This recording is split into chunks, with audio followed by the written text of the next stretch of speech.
Robert Dean has a list of credentials a mile long. He served 4 years from 1963 to 1967 at Supreme Headquarters Allied Powers, Europe, the military arm of NATO. He was an intelligence analyst with a cosmic top-secret clearance. Well, Don, it began for me in 1963 when I was assigned to the Supreme Headquarters Allied Powers in Europe. I arrived in the summer of '63 and I was assigned to the Operations Division. I was further assigned to what we call SHOC, the War Room, the Supreme Headquarters Operations Center. And at that time I was given a cosmic top-secret clearance, which was and still is the highest level of security access that NATO has.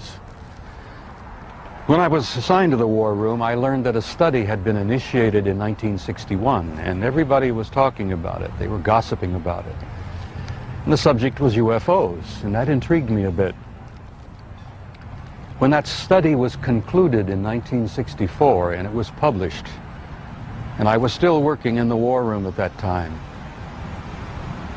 I had access to this document. I had a chance to read it. And having been exposed to it, I must tell you honestly that my life has never ever quite been the same. Because I read first-hand reports, verifiable NATO military material that indicated that the UFOs were not only real, but they represented something far beyond anything I had ever imagined before. When the study was concluded in '64, they concluded that there were 4 different groups apparently coming and visiting us. Out of those 4 different groups, one group looked exactly like we do, so much so that they could sit beside you in a restaurant or in an airplane or in a theater, and you'd never know. And that particular point bothered the military guys a lot. The point being that some of these people from somewhere could be walking up and down the corridors of SHAPE headquarters, or they could be walking up and down the corridors of the Pentagon. One day at lunch, a lieutenant colonel made the remark, he says, "Jesus, do you realize they could even be in the White House?" And there was a little forced laughter at that point, I remember, because a lot of us over the years have had some misgivings about the occupants of the White House.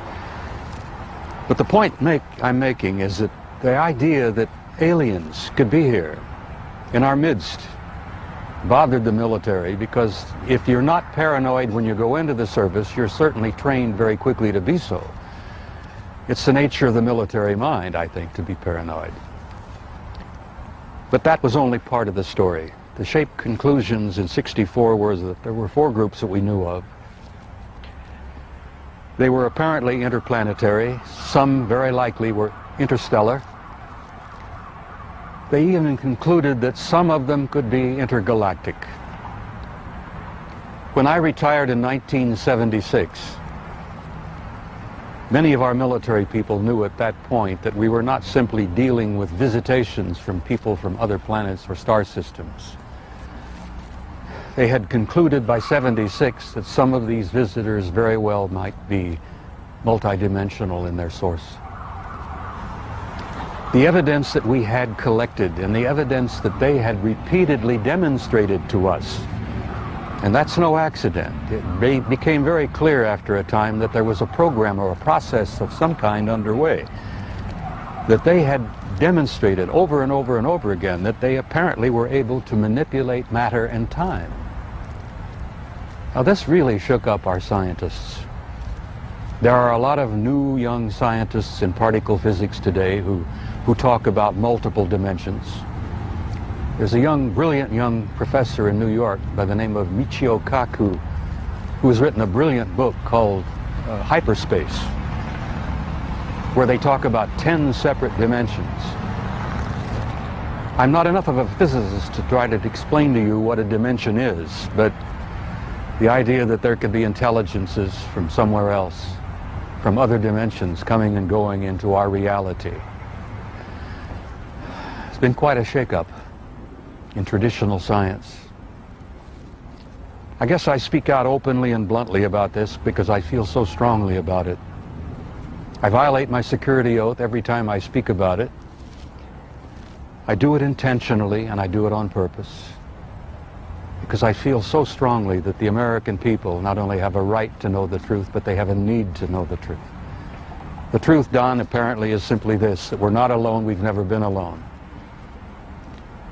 We are apparently part of an infinite universe filled with intelligent life.